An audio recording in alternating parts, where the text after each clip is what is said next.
இந்த ரேஷன் அட்டைதாரர்கள்லாம் கண்டிப்பா இந்த மாசத்துக்குள்ள இது பண்ணியே ஆகணும். ஒரு முக்கியமான அப்டேட் வெளிய வந்திருக்கு. ரேஷன் கடைகள் மூலமா ஏழை எளிய மக்களுக்கு இலவச அரிசி, மலிவான விலையில மளிகை பொருட்கள்லாம் குடுக்குறாங்க. ரேஷன் பயனாளர்களுக்கு ஒரு முக்கியமான அறிவிப்பு வெளிவந்திருக்கு. அதாவது குடும்ப அட்டையில பெயர்கள் உள்ள அனைவரும் பார்த்தீங்கன்னா, இந்த மாசம் இறுதிக்குள்ள ரேஷன் கடைகளுக்கு நேரில் பயோமெட்ரிக் கருவியில இந்த கைரேகை பதிவு செய்ய வேண்டும்ன்ட்டு கேட்டுக்கொண்டிருக்காங்க.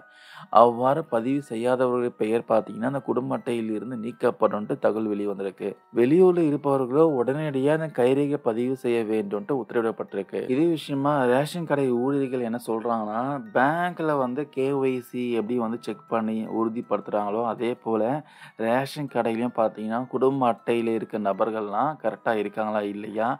அவங்கள பத்தின விவரங்கள்லாம் செக் பண்றதுக்காக எல்லாரையும் கைரேகை பதிவு சொல்லி கேட்டுக்கொண்டிருக்காங்களாம். இதன்படி இந்த மாசத்துல பொருள் வாங்க வருபவர்களிடம் அட்டையில் உள்ள அனைவரும் தங்களது விரல் ரேகையை பதிவு செய்ய வேண்டும்ன்ட்டு கேட்டுக்கொண்டிருக்காங்களாம். அப்படி கைரேகை பதிவு செய்யாவிட்டா பிப்ரவரி மாதம் இறுதிக்குள்ள பெயர் நீக்கப்படும்ன்ட்டு ஊழியர்கள்லாம் எச்சரிக்கை விடுத்திருக்காங்களாம். இது அஃபிஷியலா தமிழ்நாடு கவர்மெண்ட் வெளியிட்டாங்களான்ட்டு உறுதிப்பட தெரியல. ஸோ வெயிட் பண்ணி தான் பார்க்கணும். கவர்மெண்ட் இது விஷயமா எதனா அப்டேட் குடுக்குறாங்களா இல்லையான்ட்டு. பட் ஒரு ரேஷன் கடைகள்ல இது மாரி சொல்றதா ஒரு தகவல் வெளிய வந்திருக்கு.